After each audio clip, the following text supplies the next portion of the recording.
Hai guys, sorry kemarin kita telat dapat barang ini, tapi sebagai gantinya kita akan coba untuk bikin video yang agak lebih berbeda. Jadi inilah Ryzen 7 1800X. Mau punya PC baru tapi nggak mau repot? Langsung aja ke Nerdbox. PC-PC rakitan kita dijamin hemat dan mantap. Cek link di deskripsi. Di 2016 lalu, AMD udah ngumumin bahwa mereka bakal ngeluarin prosesor berbasis Zen architecture yang akan nyaingin prosesor Intel di kelas atas.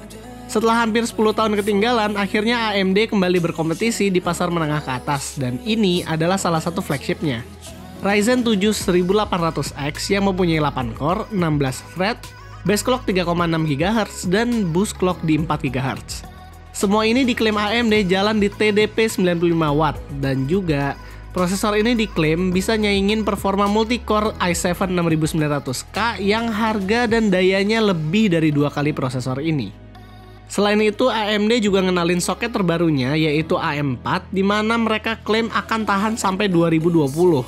Oke lah, lanjut aja ke barangnya. Di dalam kotak review unit yang kita dapat, kita nggak mendapatkan cooler sama sekali alias kopong. Dan AMD juga katanya jual yang versi nggak pakai cooler. Walaupun menurut gue coolernya itu bagus loh, RGB nyala-nyala gitu. Beralih ke prosesornya, seperti yang kalian lihat, AMD masih menggunakan PGA bahkan sampai sekarang, dimana Intel udah menggunakan LGA untuk pin prosesornya. Ya nggak salah juga sih. Daripada belibet-libet lagi, kita langsung tes aja. Ya yang pasti bukan drop test sih.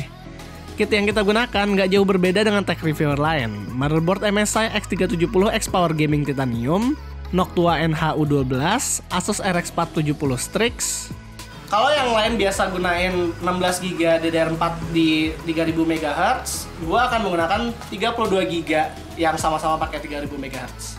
Tes pertama udah pasti Cinebench R15, di mana prosesor ini mendapat skor 1686. Untuk 7700K yang sempat gue tes, punya skor 993 di multithread. Lalu move on ke 3D Mark Firestrike, skor V6-nya juga cukup tinggi, mungkin setingkat sama 6900K. Tapi nggak stop di situ, kita juga nyoba ngerender Project Blender yang biasanya gue render 5 jam pakai 7700K, di sini cuma 2 jam. Untuk Premiere juga ngerender video Full HD berdurasi 5 menit, cuma makan 1 menit.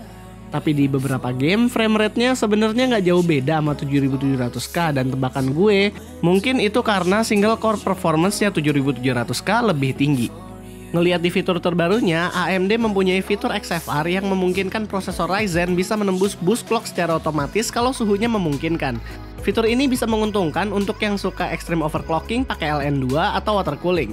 Sebagai pelengkap, kita juga nyoba OC ke 3,8 GHz di voltase yang sama, dan hasil Cinebench-nya meningkat sekitar 15%.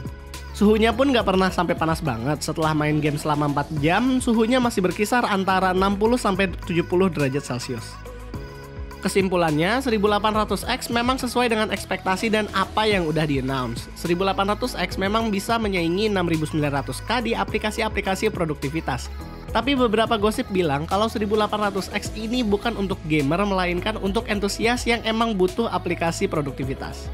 Walaupun kalau gue disuruh pilih nabung untuk beli 6900K atau beli 1800X aja, mungkin gue akan pilih Ryzen aja karena emang performa rendering video yang sama di harga yang beda 2 kali lipat.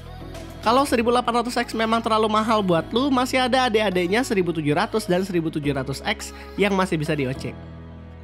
Jadi itulah pendapat gue tentang Ryzen 7 1800X. Apakah kalian berminat untuk beli prosesor ini? Komentar di bawah. Jangan lupa like, share, dan subscribe. And as always, have a nice day.